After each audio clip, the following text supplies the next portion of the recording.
Good morning दोस्तों, मैं ज्ञान रतन यूपीएससी टाइम्स में आप सभी का स्वागत करता हूं। दोस्तों, पिछली जो हमने संविधान की क्लासेस करी थी, उन क्लासेस में जो हमारा एक उद्देश्य था वो संविधान के बारे में जानने का उद्देश्य था। दोस्तों, उनमें हमने सिर्फ संविधान से जुड़ी हुई उन चीज़ों को पढ़ा था जो कहीं ना कहीं संविधान के अनुच्छेदों से बाहर है। मतलब जो हम कह सकते हैं कि संविधान का भाग तो नहीं है, लेकिन संविधान को पढ़ने में एक महत्वपूर्ण भूमिका है, संविधान को समझने में एक महत्वपूर्ण भूमिका है। हमने संविधान की प्रस्तावना के बारे में पढ़ा था, जो संविधान के किसी भी अनुच्छेद के अंतर्गत नहीं आती है। उसके बाद हमने संविधान की अनुसूचियों के बारे में पढ़ा था। मैंने अनुसूचियों का महत्व आपको बताया था संविधान में, और उससे पहली क्लास में हमने संविधान के महत्व के बारे में पढ़ा था, संविधान क्या है, इन चीज़ों के बारे में पढ़ा था। और संविधान एक तरीका से कह सकते हैं संविधान का क्या योगदान है, इन चीज़ों के बारे में पढ़ा था। दोस्तों, उसी क्रम में आज आगे बढ़ाते हुए हम संविधान की शुरुआत करते हैं। और जब मैं आपसे संविधान की शुरुआत कहता हूं तो आप ये मान के चलें कि अनुच्छेद 1 से ही संविधान की शुरुआत मानी जाती है। तो दोस्तों, अनुच्छेद 1 और हम कह सकते हैं कि अनुच्छेद 395, अगर संविधान की शुरुआत की बात करें हम, तो दोस्तों हम मान के चलते हैं कि संविधान में, हमारे संविधान में 1 से लेके 395 अनुच्छेद दोस्तों संविधान में है। जब हम इस 1 से लेके 395 तक पहुंच जाएंगे तो हम ये मान के चलेंगे कि हाँ, हमने अपने संविधान का पूर्ण रूप से अध्ययन कर लिया है। दोस्तों, ये हमारे मूल संविधान में 395 अनुच्छेद थे। लेकिन हम वर्तमान संविधान की बात करेंगे तो हम देखेंगे वर्तमान संविधान में जो अनुच्छेद हैं वो लगभग 460 के आसपास हैं। मतलब अगर हम आज के संविधान की बात करते हैं तो 460 के आसपास अनुच्छेद भारतीय संविधान में मिलेंगे। समय के साथ संविधान में बहुत सारे परिवर्तन हुए, समय के साथ देश आगे बढ़ा, दुनिया आगे बढ़ी, तो संविधान को भी थोड़ा सा गतिशील होना आवश्यकता। इसीलिए संविधान में समय के साथ कुछ परिवर्तन किए गए और बहुत सारी चीज़ों को संविधान में जोड़ा गया। तो हम कह सकते हैं कि 460 लगभग अनुच्छेद आज की तारीख में संविधान में हैं। 395 अनुच्छेद मूल संविधान, मतलब जब हमारा संविधान जब तैयार हुआ था दोस्तों, तब 395 हमारे संविधान में अनुच्छेद थे। एक छोटी सी बात और बात करी जाए तो दोस्तों, संविधान को भागों में बांटा गया है। और मूल संविधान की जब हम बात करते हैं तो मूल संविधान में दोस्तों हमें 22 भाग देखने को मिलते हैं, लेकिन वर्तमान में दोस्तों 25 भाग हैं। तो वर्तमान में संविधान में 25 भाग हैं। भाग से हमारा मतलब एक अध्याय से होगा। जैसे कि आप एक पुस्तक उठाते हैं, एक पुस्तक को पढ़ते हैं, तो आप देखते हैं एक पुस्तक में एक कहानी होती है, या एक पुस्तक का जो एक चैप्टर होता है उसमें एक कहानी होती है, या फिर हम कहेंगे कि एक चैप्टर में जितनी भी चीज़ें होती हैं वो लमसम कहीं ना कहीं एक चीज़ों से जुड़ी हुई होती है, उनका जो विषय होता है वो एक ही होता है। फिर आप दूसरा चैप्टर पलटते हैं तो देखते हैं एक नई कहानी आ जाती है, एक नई चीज़ आ जाती है। उसी प्रकार से दोस्तों यहाँ पर हम देखेंगे कि जो हमारा संविधान भाग है वो लगभग संविधान के चैप्टर की तरह है। जैसे हम दूसरा चैप्टर खोलेंगे, नए अनुच्छेद शुरू होंगे और नए भाग शुरू होंगे, एक नया चैप्टर शुरू होगा। इस प्रकार से हम कह सकते हैं कि हमारा संविधान लगभग 25 चैप्टरों में, 25 अध्यायों में बटा हुआ है। दोस्तों, अगर उदाहरण स्वरूप हम देखें तो अगर हम भाग 1 की बात कर लेते हैं, जिसे हम आज पढ़ने वाले हैं, तो उसमें अनुच्छेद 1 से लेकर 4, मतलब इसमें 4 अनुच्छेद हमें मिलेंगे। और ये चारों अनुच्छेद भारत और उसके राज्य के बारे में हमें बताएंगे। आगे हम बढ़ेंगे भाग 2, तो दोस्तों भाग 2 में हमें 5 से लेके 11 तक अनुच्छेद मिलेंगे। और ये 5 से लेके 11 तक सभी अनुच्छेद नागरिकता से जुड़े होंगे, नागरिकता के बारे में बताएंगे। और भाग 3 की ओर हम बढ़ेंगे तो हम देखेंगे 12 से लेके दोस्तों 35 तक के अनुच्छेद हमें मिलेंगे, और ये सभी मौलिक अधिकारों से जुड़े हुए होंगे। तो इस प्रकार से हमारा पूरा संविधान 25 भागों में बटा हुआ है, और 25 भागों में लगभग 460 अनुच्छेद हैं। और ये 25 भाग जो हैं वो हर भाग एक नया अध्याय है संविधान का। हर भाग एक नई विषय के बारे में बताता है संविधान के बारे में। तो दोस्तों, ये तो थोड़ी सी बेसिक जानकारी होगी संविधान के बारे में। हम आज से संविधान का पहला भाग पढ़ने जा रहे हैं। आपको पता होना चाहिए कि संविधान में कितने भाग हैं और संविधान के किस भाग में कौन कौन सी चीज़ों को डाला गया है। तो सबसे पहले भाग की तरफ बढ़ते हैं। तो दोस्तों, पहला भाग जो संविधान का होगा, भारत का संविधान, और पहला भाग, और पहले भाग में अनुच्छेद 1 से लेकर 4 तक जो आते हैं अनुच्छेद, वो पहले भाग में आते हैं। अब हम देखते हैं 1 से लेकर 4 तक में क्या क्या चीज़ दे रखी है। तो दोस्तों देखेंगे सबसे पहले अनुच्छेद 1 दोस्तों, भारतीय संविधान का अनुच्छेद 1, और अनुच्छेद 1 जब हम देखेंगे तो ये कहता है इंडिया अर्थात भारत, मोस्ट इंपॉर्टेंट चीज जो आपको पढ़ने एक विद्यार्थी को जो कह सकते हैं कि जिस पर ध्यान देना चाहिए, तो इंडिया अथवा भारत, भारत को भारत के संविधान में 2 नामों से पुकारा गया है, इंडिया अथवा भारत। हालांकि भारत को बहुत से लोग आर्यव्रत, भारत को बहुत से लोग ब्रह्मव्रत, भारत को बहुत से लोग भारतवर्ष और हिंदुस्तान आदि नामों से भी पुकारते हैं। लेकिन दोस्तों अगर भारत का ऑथोराइज नाम देखा जाए, अगर ऐसा नाम देखा जाए जिस नाम के आधार पर भारत पूरी दुनिया में जाना जाएगा, जो भारत का एक तरीके से कानूनी या लीगल नाम है, वो भारत अर्थात इंडिया है, जो एक राज्यों का संघ है। राज्यों का संघ हमने पिछली क्लास में चर्चा करी थी। राज्यों के संघ से हमारा मतलब होता है कि अगर इसे हम भारत मान लें तो ये पूरा दोस्तों भारत है, और भारत एक राज्यों का संघ है। संघ का हम सिंपल सा मतलब कह सकते हैं कि ग्रुप, एक समूह है। भारत किन चीज़ों का समूह है? राज्यों का समूह है। और राज्यों से हमारा मतलब होता है कि ये जो समूह अलग अलग राज्य बटे हुए हैं, जो जैसे हम यूपी, बिहार, हरियाणा, राजस्थान, छत्तीसगढ़, पंजाब आदि ये जो राज्य हैं, इन सभी राज्यों को मिलाने से जो एक भूखंड हमारे सामने उभर के आता है, इन सभी राज्यों को मिलाने से जो धरती का हिस्सा दुनिया में जाना जाता है, वो भारत अर्थात इंडिया के नाम से जाना जाता है। और जब कोई भी देश इस तरीके से बनेगा कि बहुत सारे राज्यों के साथ कोई भी देश बनेगा, तो वो देश संघ कहलाएगा, और उस देश में शक्ति का विभाजन होगा। शक्ति के विभाजन से हमारा अर्थ है कि उस देश में एक प्रधानमंत्री होगा और इन राज्यों के अपने अपने मुख्यमंत्री होंगे। मतलब एक देश का प्रमुख होगा और एक राज्यों का प्रमुख होगा, और दोनों अपने अपने कार्य करेंगे, दोनों के हाथ में कुछ ना कुछ शक्तियाँ होंगी। तो हम देखते हैं कि ये भारत को संघ कहते हैं कि भारत राज्यों का संघ है। यूपी, बिहार, हरियाणा, छत्तीसगढ़, इन सभी का संघ, इन सभी का ग्रुप है, वो भारत है। तो भारत की पहचान क्या है? राज्यों के संघ के तौर पे भारत की पहचान है।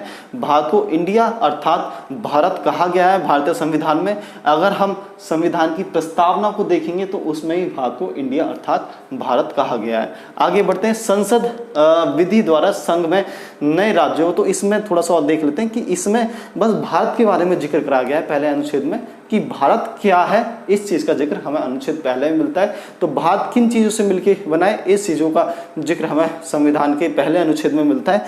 और राज्यों का संघ के साथ हम देखते हैं कि भारत में कई सारे दोस्तों केंद्र शासित प्रदेश भी हैं। केंद्र शासित प्रदेश भी भारत में है।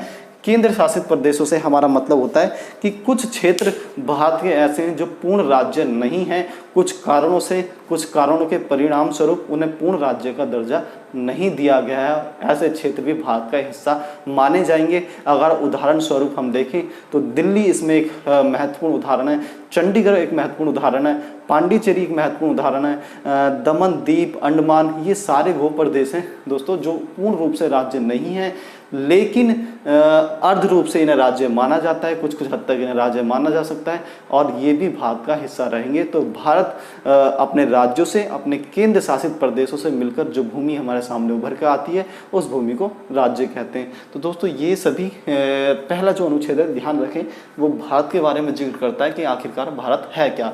आगे बढ़ते हैं दोस्तों।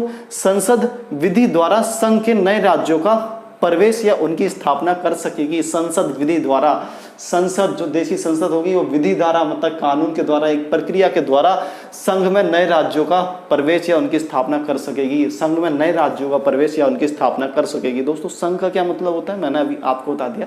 संघ का मतलब भारत में नए राज्यों का प्रवेश या उनकी स्थापना कर सकेगी।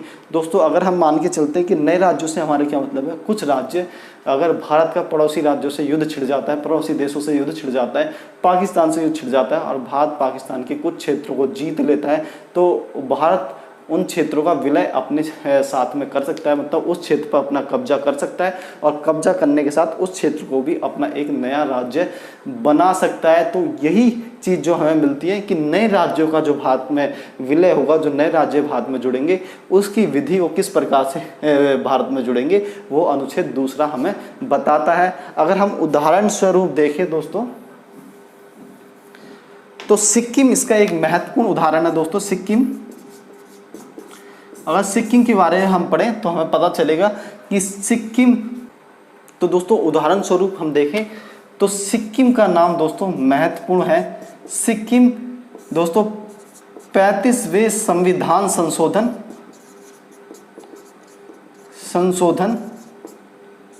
द्वारा भारत का सहायक राज्य बना, सहायक या फिर संरक्षक राज्य बना।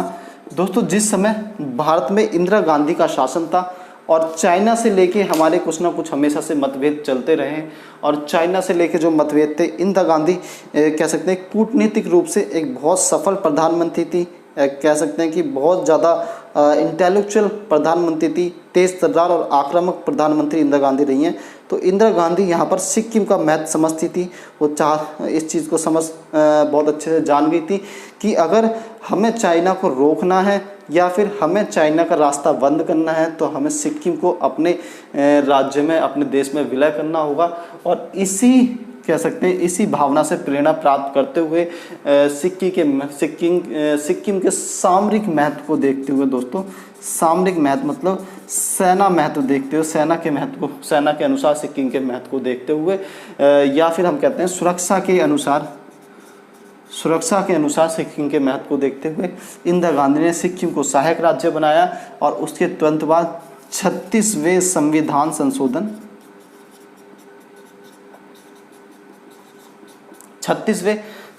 संशोधन के द्वारा दोस्तों सिक्किम को भारत का पूर्ण राज्य बना दिया गया।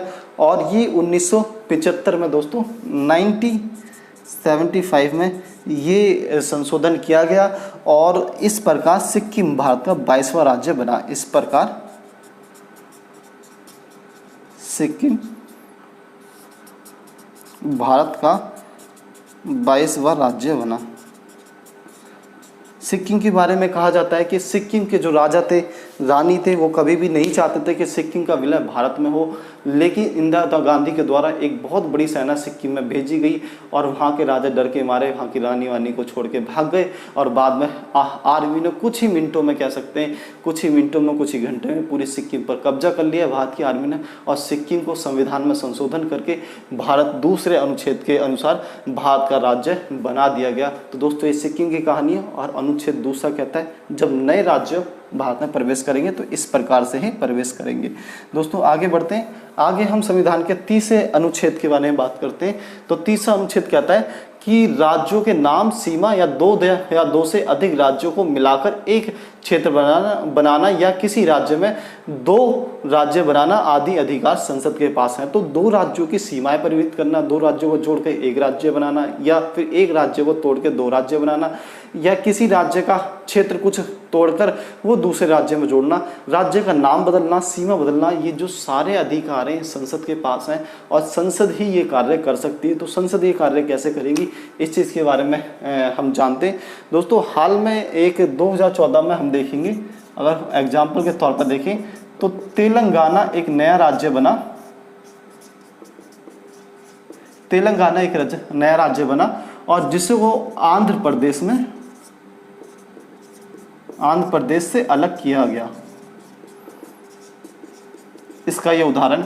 और जब भी कोई राज्य कह सकते हैं किसी राज्य से कुछ क्षेत्र को बाहर किया जाएगा या किसी राज्य की सीमा में परिवर्तन किया जाएगा, घटाई जाएगी, बढ़ाई जाएगी, तो इससे संबंधित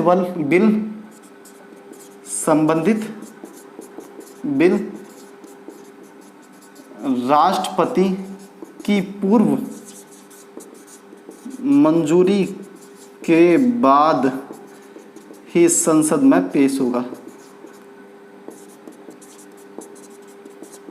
तो दोस्तों जब भी संसद किसी राज्य की सीमा में परिवर्तन करेगी तो परिवर्तन करने से पहले वो बिल उसे राष्ट्रपति के पास भेजना होगा और राष्ट्रपति इस बिल को सहमति देंगे। और एक तरीके से हम कह सकते हैं कि राष्ट्रपति सहमति के साथ साथ इस बिल को संबंधित राज्य की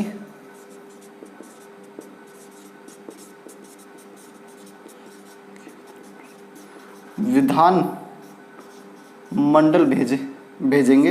राष्ट्रपति इस बिल को संबंधित राज्य के विधानमंडल में भेजेंगे और विधानमंडल से विचार लेंगे और एक निश्चित समय में दोस्तों ये विचार आना चाहिए।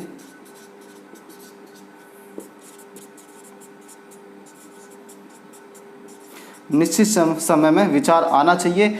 ये विचार जैसा भी हो संसद इसे मानने के लिए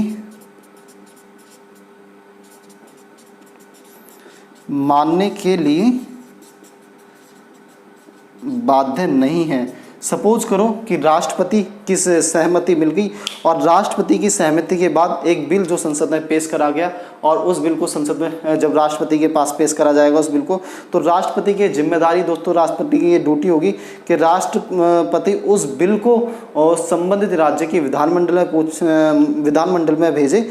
मतलब राष्ट्रपति उस बिल को जिस भी राज्य की सीमा में परिवर्तन करना है उस राज्य के पास भेजेगी और उस राज्य की जो विधानमंडल होगी वो विधानमंडल राष्ट्रपति को कुछ सुझाव दे सकते हैं, लेकिन वो सुझाव राष्ट्रपति माने या ना माने, वो सुझाव ऐसा जरूरी नहीं है कि राष्ट्रपति वो बाध्यकारी नहीं है, राष्ट्रपति माने या ना माने। और संसद फिर जिस भी रूप में चाहे, जिस भी प्रकार से चाहे तो उन विचारों को माने चाहे ना माने, एक नए राज्य की स्थापना कर देगी। तो इस प्रकार से सारी शक्ति राज्यों की स्थापना और सीमा बदलने में वो केंद्र सरकार के पास होती है, वो संसद के पास होती है। राज्य के पास सिर्फ ये औपचारिकता के तौर पर कह सकते हैं कि एक औपचारिकता निभाई जाती है, एक फॉर्मेलिटी निभाई जाती है। आप जो भी कुछ बोलें काम हमें वही करना है जो हमारे मन में होगा, संसद के अकॉर्डिंग अगर हम देखें तो इस प्रकार से 2014 में तेलंगाना राज्य का उद्भव हुआ और भारत में जितने भी राज्यों का उद्भव हुआ, जितने भी राज्य बने, वो अनुच्छेद 3 के अनुसार लगभग इसी प्रकार से बनाए जाते हैं। दोस्तों आगे बढ़ते हैं।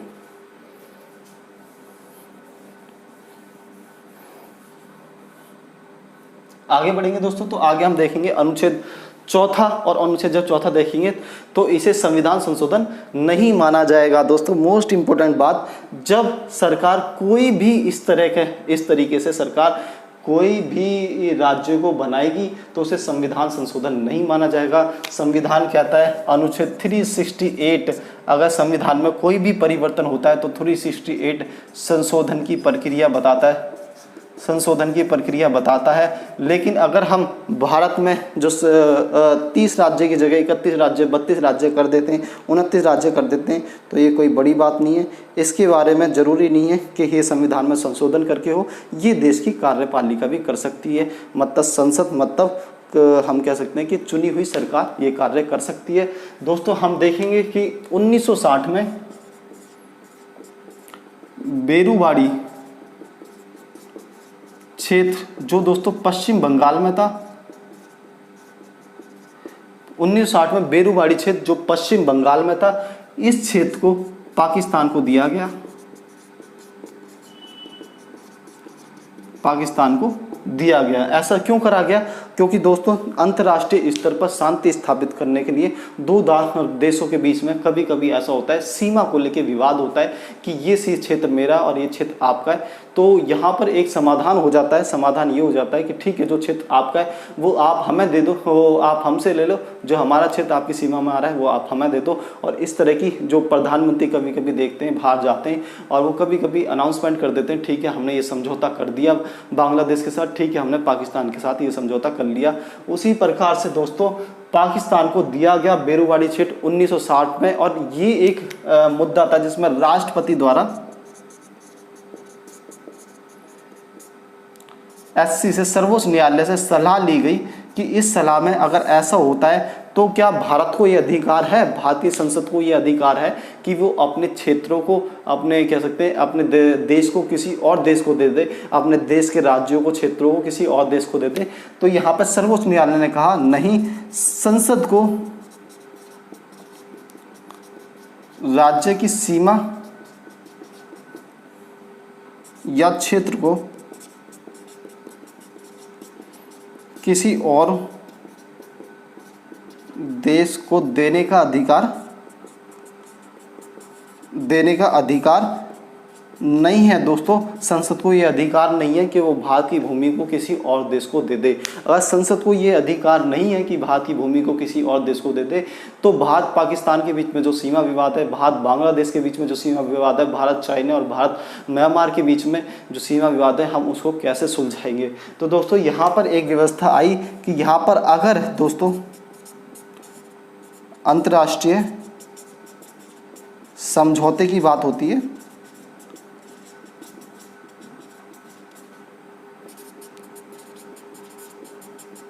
तो कार्यपालिका यह कर सकती है। अगर दोस्तों अंतर्राष्ट्रीय समझौते की बात होती है, दो या दो देशों के बीच में समझौते की बात होती है कि भारत और बांग्लादेश शांति स्थापित करना चाहते हैं, तो ऐसा कर सकते हैं। हम देखेंगे कि नरेंद्र मोदी की सरकार में लगभग 2014 में, आई थिंक 2014 में भी कुछ गाँव को बांग्लादेश को दिया गया और बदले में बांग्लादेश से कुछ गाँव को भारत में शामिल करा गया। यह ऐसा इसलिए करा गया ताकि सीमा विवादों को सुलझाया जा सके। तो ये सारी हम देखेंगे कि अंतर्राष्ट्रीय स्तर पर सुप्रीम कोर्ट का कहना था कि हाँ, अंतर्राष्ट्रीय समझौते की बात है, शांति स्थापित करने की बात है, तो ऐसा किया जा सकता है। पाकिस्तान का बेरूबाड़ी जो क्षेत्र है, जो हमने पाकिस्तान को दिया, पश्चिम बंगाल में था, ये इसका एक महत्वपूर्ण बड़ा उदाहरण है। दोस्तों यहीं से ही एक चीज़ और उभर कर आती है, हम उसके बारे में पढ़ लेते हैं थोड़ा सा, कि भारत को कहा जाता है कि भारत अविनाशी राज्यों का भारत विनाशी राज्यों का अविनाशी संघ है। ये दोस्तों यूपीएससी में भी क्वेश्चन पूछा जा चुका है। दूसरा, अमेरिका अविनाशी राज्यों का अविनाशी संघ है। अविनाशी राज्यों का अविनाशी संघ है। दोस्तों इससे हमारा क्या मतलब है? तो दोस्तों हम देखेंगे भारत विनाशी राज्यों का अविनाशी संघ है। विनाशी राज्य मतलब भारत के राज्य इस प्रकार से हैं कि भारत के राज्यों का विनाश किया जा सकता है। विनाश से मतलब हम किसी भी राज्य को नाम परिवर्तन कर सकते हैं, किसी भी राज्य को खत्म करके एक दूसरे राज्य को स्थापित कर सकते हैं। लेकिन भारत के राज्य जो है वो राज्य है विनाशी है, लेकिन राज्यों का वो जो भारत जो संघ है वो संघ अविनाशी है, उस संघ का विनाश नहीं हो सकता। अगर आप चाहें कि भारत को बदल दिया जाए, भारत की भूमि को बदल दिया जाए, भारत के नाम को बदल दिया जाए, तो दोस्तों ये बहुत आसानी से पॉसिबल नहीं है। हम कह सकते हैं कि भारत विनाशी राज्यों का, भारत के राज्यों का विनाश हो सकता है। हमने देखा भी है कि बहुत सारे राज्य जो मद्रास कहा जाता था, आज हमें मद्रास भारत की नक्शे पे कहीं भी दिखाई नहीं देता है, बहुत सारे राज्यों में बढ़ चुका है। मद्रास से हम आंध्र प्रदेश को देखेंगे, तेलंगाना को देखेंगे और तमिलनाडु को मद्रास से हम देखेंगे, और ये जो चेन्नई वेन्नई जो प्रदेश है, केरल, ये सारे मद्रास से निकले दोस्तों। तो मद्रास आज के टाइम में लुप्त हो गया, ख़त्म हो गया और उसकी जगह नए राज्य स्थापित हो गए। तो राज्यों का विनाश हो सकता है, लेकिन भारत देश का संघ का विनाश नहीं हो सकता भारतीय संविधान के अनुसार। दूसरा, अमेरिका अविनाशी राज्यों का अविनाशी संघ है। अमेरिका में ना तो राज्यों का विनाश हो सकता, संसद को ये अधिकार नहीं है कि वो राज्यों की नाम बदले, राज्यों की सीमा बदले या फिर राज्यों को ख़त्म करके किसी दूसरे राज्यों को स्थापित कर दे। तो अविनाशी राज्यों का अविनाशी समूह जो है वो अमेरिका की संसद है या फिर अमेरिका देश है। दोस्तों ये छोटी सी बात। अब हम आगे बढ़ते हैं दोस्तों। सरदार पटेल व वीपी मेनन द्वारा रियासतों का विलय। सरदार पटेल व वीपी मेनन द्वारा रियासतों का विलय। तो दोस्तों जिस समय भारत को आज़ादी मिली थी, हम देखेंगे कि आज़ादी के समय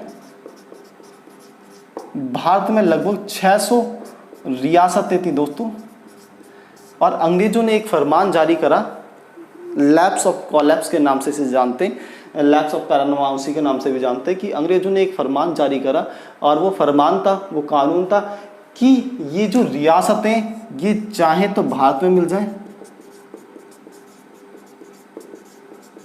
चाहे तो भारत में मिले, चाहे पाकिस्तान में, और चाहे दोस्तों स्वतंत्र रहें, चाहे स्वतंत्र रहें, आज़ाद रहें। तो वो रियासतें जो भारत में मिलना चाहती है वो भारत में मिल सकती है, वो रियासतें जो पाकिस्तान में मिलना चाहती हैं वो पाकिस्तान में मिल सकती हैं, और वो रियासतें जो स्वतंत्र आज़ाद रहना चाहती हैं वो आज़ाद रह सकती हैं। तो दोस्तों इस अंग्रेज़ों के इस फरमान ने भारत के सामने एक नई समस्या खड़ी कर दी थी। और नई समस्या क्या थी? ये जो रियासतें थी, क्योंकि अंग्रेज़ों ने इन रियासतों को डराकर अपने अधिकार क्षेत्र में, अपने कंट्रोल में, नियंत्रण में रखा हुआ था, लेकिन जैसे ही अंग्रेज़ यहाँ से जाने लग गए, ये रियासतें अपनी अपनी मांगों को ले खड़ी हो गई। अंग्रेज़ी शासन के अधीन ये रहने को तैयार थी, लेकिन भारत सरकार के अधीन ये रहने के लिए तैयार नहीं थी। हम देखेंगे इनमें से कुछ रियासतों की अपनी मुद्रा और अपने बाह्य संबंध बाहर देशों के संबंध मतलब विदेश नीति, अपनी मुद्रा, अपनी विदेश नीति और अपनी संस्कृति, ये सब अलग अलग था और जिसे ये रियासतें संभाल के रखना चाहती थी, ये रियासतें इसे बचाकर रखना चाहती थी। लेकिन दोस्तों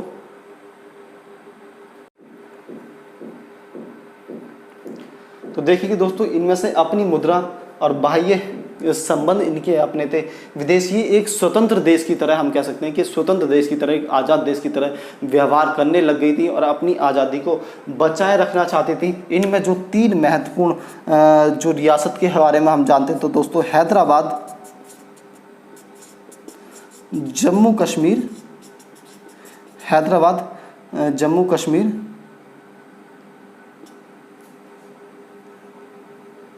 और दोस्तों जूनागढ़, ये दोस्तों 3 रियासतें ऐसी थी।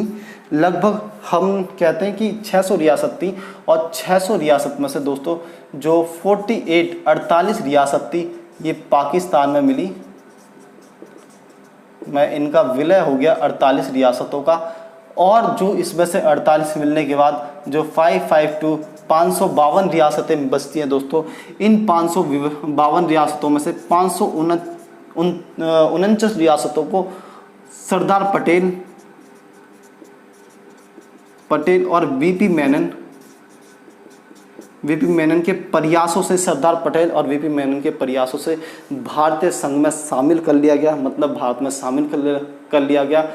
इसीलिए हम कहते हैं कि सरदार पटेल को, जो वर्तमान में हमने कहा था यूनिटी ऑफ स्टैचू, जो गुजरात में नरेंद्र मोदी साहब ने प्रधानमंत्री की प्रतिमा बनाई है, बहुत बड़ी, दुनिया की सबसे बड़ी मूर्ति बनाई है जिसका नाम यूनिटी ऑफ स्टैचू रखा है, मतलब एकता की जो प्रतीक है दोस्तों। वो एकता का प्रतीक इसलिए कि ये कहा जाता है अगर सरदार पटेल अपनी दूरदर्शी नीति का प्रयोग ना करते, कूटनीति का प्रयोग ना करते और एक तरीके से अपने कठोर व्यक्तित्व का प्रयोग ना करते तो शायद भारत जो आज हमारे सामने है ऐसा भारत ना होता।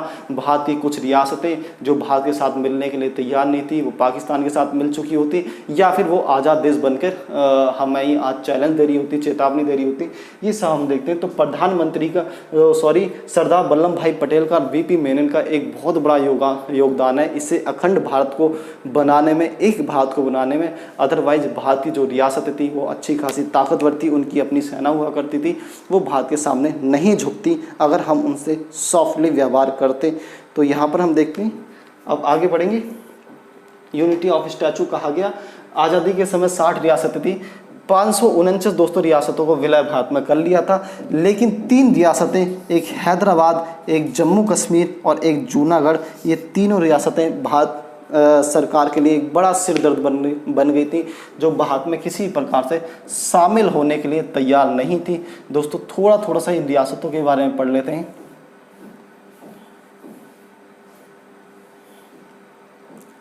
दोस्तों हैदराबाद देखेंगे तो हैदराबाद की स्थिति हम देखेंगे कि हैदराबाद का जो नवाब था वो मुसलमान, और जो हैदराबाद की बहुसंख्यक जनता वो हिंदू, मतलब जो हैदराबाद का राजा था वो एक मुसलमान था, लेकिन ज़्यादातर जो जनता थी हैदराबाद की वो हिंदू थी। और हैदराबाद का नवाब जो मीर उस्मान अली थे, ये अपनी रियासत को पाकिस्तान के साथ विलय करना चाहते थे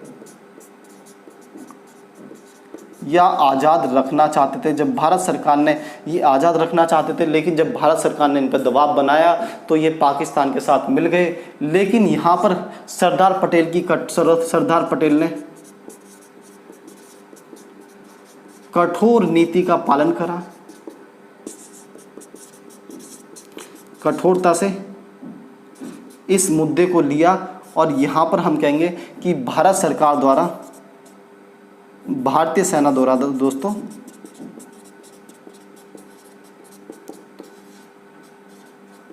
ऑपरेशन ऑपरेशन पोलो चलाया गया, भारतीय सेना द्वारा ऑपरेशन पोलो चला गया, ध्यान रखें ऑपरेशन पोलो, और जिसके द्वारा ये नवाब की हार हुई, नवाब की सेना की हार हुई और भारतीय कह सकते हैं इस भारतीय सेना की जीत हुई। और एक बड़ी रियासत हैदराबाद जो दोस्तों दुनिया की अमीर रियासतों में शामिल थी, जिनके पास कह सकते हैं अरबों खरबों और पता नहीं कितना कह सकते हैं कि इनके पास सोना और इनकी जायदाद संपत्ति थी, तो ये ऑपरेशन पोलो चला के भारत सरकार ने इसे अपने में मिला लिया और बाद में मद्रास राज्य हैदराबाद या मद्रास कह सकते हैं, हैदराबाद का जो गवर्नर बना दिया गया वो इन्हें बनाया गया हैदराबाद के गवर्नर। और हैदराबाद में बाद में इन क्षेत्र में चुनाव हुए, मुख्यमंत्री भी यहाँ पे बने। दोस्तों ये हैदराबाद की पिक्चर थी। अब हम आगे बढ़ के जम्मू कश्मीर के बारे में जानते हैं।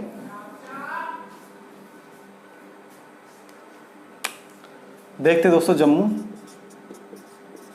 एंड कश्मीर, और यहाँ की जब हम स्थिति देखेंगे तो हमें मिलेगा कि जम्मू कश्मीर की जो बहुसंख्यक जनता है वो दोस्तों मुस्लिम है, लेकिन यहाँ का जो शासक होगा, जो यहाँ के राजा होंगे वो हरि सिंह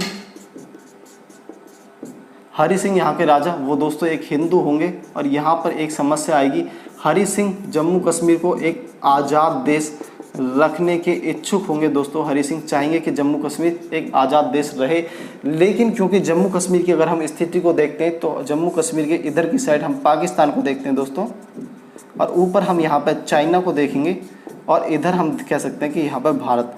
तो जम्मू कश्मीर अपने आप में अगर भौगोलिक स्थिति को देखा जाए तो ऐसी जगह जम्मू कश्मीर बसा हुआ था कि अगर जम्मू कश्मीर आज़ाद रहता तो कभी ना कभी इस पर पाकिस्तान या चाइना या फिर भारत कभी ना कभी इस पर अपना अधिकार कर ही लेता। हरि सिंह ने जब अपने देश को आज़ाद देश रखना चाहते थे कश्मीर को, तो कश्मीर जो पाकिस्तान के जो शासक हुए और शासकों के द्वारा कबायली, जो पाकिस्तान में कबायली लड़ाके थे, कबीलाई लड़ाके थे, इनको पाकिस्तान के शासकों द्वारा समर्थन दिया गया और इनके द्वारा कश्मीर पर आक्रमण किया गया।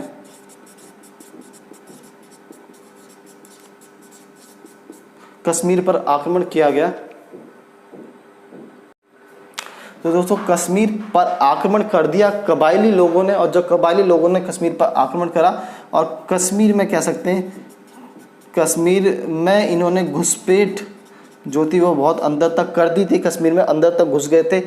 तो इनसे भयभीत होकर कश्मीर के शासक ने पंडित जवाहरलाल नेहरू, मतलब भारत के प्रथम प्रधानमंत्री, या फिर हम कहेंगे कि भारत सरकार से गुहार लगाई और भारत सरकार से निवेदन करा कि कश्मीर को किसी प्रकार से बचाएं, कि भारत सरकार अपनी सेना भेजे। लेकिन दोस्तों कश्मीर अभी भारत का हिस्सा नहीं था। पंडित जवाहरलाल नेहरू ने इस मुद्दे को राजा हरि सिंह के सामने रखा कि क्योंकि कश्मीर भारत का भी हिस्सा नहीं है, इसलिए भारत से अलग किसी भूमि पर अपनी सेना भेजना एक अंतर्राष्ट्रीय मुद्दा बन जाएगा, पाकिस्तान के साथ एक हमारा बड़ा युद्ध छिड़ सकता है। इसीलिए पहले आप विलय पत्र, दोस्तों विलय पत्र मतलब हमारे साथ शामिल होने की एक अग्रीमेंट, हमारे साथ शामिल होने की जो अग्रीमेंट है, स्वीकृति पत्र, उस पर आप साइन करें। जब आप हमारे साथ शामिल हो जाएंगे तो कश्मीर की भूमि भारत की भूमि मानी जाएगी और भारत की भूमि पर भारतीय सेना को कोई नहीं रोक सकता, चाहे वो कितनी बड़ी कह सकते हैं, चाहे वो कितनी बड़ी ताकत हो विदेशी। लेकिन ये हमारा कर्तव्य है कि हम अपनी धरती के एक एक इंच की धरती का सम्मान करेंगे और उसकी रक्षा करेंगे। एक दबाव में आकर कश्मीर के शासक अगर वो भारत के विलय पत्र पर सिग्नेचर नहीं करते, हस्ताक्षर नहीं करते, तो शायद आज उनके हाथ से कश्मीर निकल चुका होता और वो कश्मीर पाकिस्तानियों के हाथ लग चुका होता। इस दबाव में आकर उन्होंने भारत सरकार के साथ हस्ताक्षर किए और इस प्रकार से कश्मीर कह सकते हैं कश्मीर का विलय भारत में हो गया। और भारत ने अपनी सेना कश्मीर में भेजी और सेना ने कबीलाई लोगों को खदेड़ दिया। लेकिन दोस्तों जो भारत के अंतिम गवर्नर जनरल थे माउंटबेटन ने उस समय पंडित जवाहरलाल नेहरू को सलाह दी कि अगर हम कश्मीर में कुछ भी बहुत बड़ा कार्य करते हैं अपनी सेना को लेकर, तो हो सकता है एक पाकिस्तान के साथ हमारा युद्ध छिड़ जाए, और ऐसे में ये युद्ध छिड़ना अभी भारत और पाकिस्तान जो नए देश विश्व पटल पर उभरे, दोनों के लिए किसी प्रकार से युद्ध में उलझना एक दोनों के विकास के लिए अवरोधक साबित होगा। इस प्रकार हम कह सकते हैं कि लॉर्ड माउंटबेटन की सलाह के अनुसार पंडित जवाहरलाल नेहरू इस मुद्दे को संयुक्त राष्ट्र संघ में ले गए, यूएनओ में ले गए, जहां ये मुद्दा फंसा रह गया यूएनओ में, और आज तक भी ये मुद्दा कह सकते हैं कि यूएनओ में फंसा रहा। यूएनओ का जो डिसीजन आया, निर्णय आया था यूएनओ का, उस निर्णय में यूएनओ द्वारा कहा गया कि भारत और पाकिस्तान दोनों अपनी सेनाओं को पीछे करेंगे, और सेनाओं को पीछे करने के बाद वहाँ पर शांति स्थापित की जाएगी, और शांति स्थापित करने के बाद जनमत संग्रह कराया जाएगा। दोस्तों, जनमत संग्रह से हमारा अर्थ होता है कि लोगों को वोट का अधिकार दिया जाएगा, और वहाँ पे वोट होंगे जिसमें ऑप्शन होगा कि वो लोग अपने आप को पाकिस्तान के साथ मिलाना चाहते हैं, या भारत के साथ मिलाना चाहते हैं, या फिर आज़ाद एक स्वतंत्र देश रखना चाहते हैं। इन 3 आधारों पे वहाँ के लोगों के बीच में वोट होगा, और जिसको वहाँ की ज़्यादातर जनता चुनेगी वही फैसला दोनों पक्षों को, भारत पाकिस्तान को मानना पड़ेगा। लेकिन दोस्तों, पाकिस्तान ने अपनी आर्मियों को कभी पीछे हटाया नहीं, और भारत ने भी लगभग यही कार्य करा, अपनी आर्मी को पीछे नहीं हटाया। और जहाँ पर पाकिस्तान और भारत की सीमा कह सकते हैं कश्मीर में, जहाँ तक पाकिस्तान के सैनिक घुस गए थे और जहाँ तक कश्मीर के क्षेत्र पर पाकिस्तान के लोगों ने कब्जा कर लिया था, उसे हम POK कहते हैं। POK का मतलब होता है पाक ऑक्युपाइड कश्मीर, पाक ऑक्युपाइड कश्मीर, और हिंदी में कहते हैं कि पाकिस्तान अधिकृत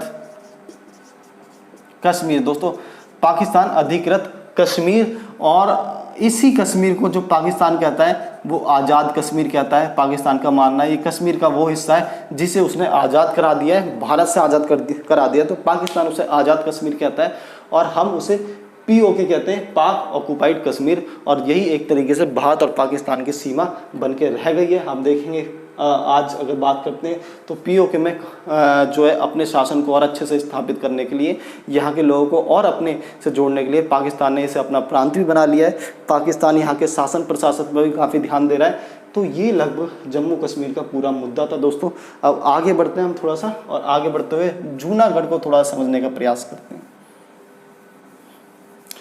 तो जूनागढ़ में कुछ खास चीज़ें नहीं है। जूनागढ़ जो एक जूनागढ़ गुजरात में था, और दोस्तों यहाँ का जो नवाब था वो पाकिस्तान में शामिल होना चाहता था। यहाँ का नवाब पाकिस्तान में शामिल होना चाहता था। भारत ने यहाँ पर अपनी आर्मी भेजी, भारत ने जब यहाँ पर अपनी आर्मी भेजी, सेना भेजी, और तो यहाँ का नवाब डरकर पाकिस्तान भाग गया। यहाँ का नवाब डर के पाकिस्तान भाग गया। एक तरफ भारतीय आर्मी, कह सकते हैं कि एक तरफ आर्मी, भारत की आर्मी, और दूसरी तरफ उसकी जनता,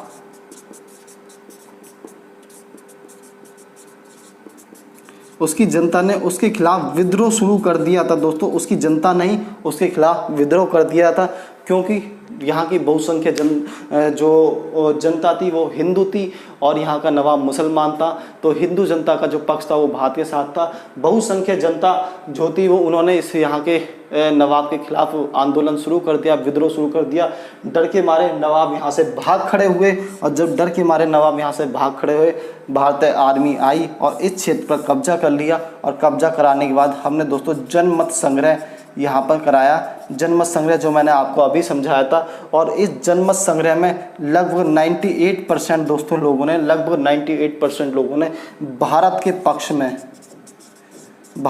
में मत दिया। जो वोट दिया वो भारत के पक्ष में दिया। और इस प्रकार हम कहते हैं कि इस तरीके से ये तीनों बड़ी रियासतें भारत में मिल गई, और वर्तमान जो भारत है हमारे सामने, वो भारत आज हमारे सामने इस प्रकार से।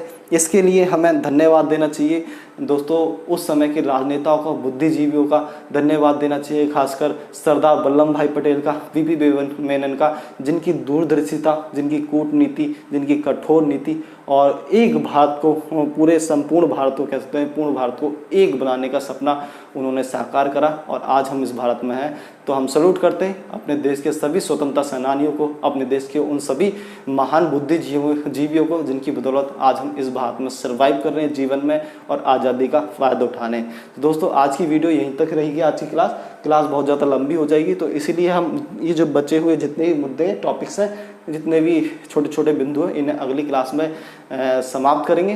तो दोस्तों क्लास देखने के लिए धन्यवाद। अगर आपको अच्छी लगी हो, आपको समझ में आया हो तो लाइक करें, शेयर करें, कमेंट करें, सब्सक्राइब करें। बार बार आपसे कहता हूं कि आप अगर आपके मन में भी कोई क्वेश्चन आ रहा है, आप भी किसी विषय पर अपनी वीडियो बनवाना चाहते हैं, किसी विषय को विस्तार से समझना चाहते हैं, तो आप मुझे फ्रैंकली कमेंट कर सकते हैं। टाइम मिलते ही मैं उसके ऊपर भी वीडियो बनाऊंगा। तो दोस्तों थैंक यू, मिलते हैं अगली क्लास में।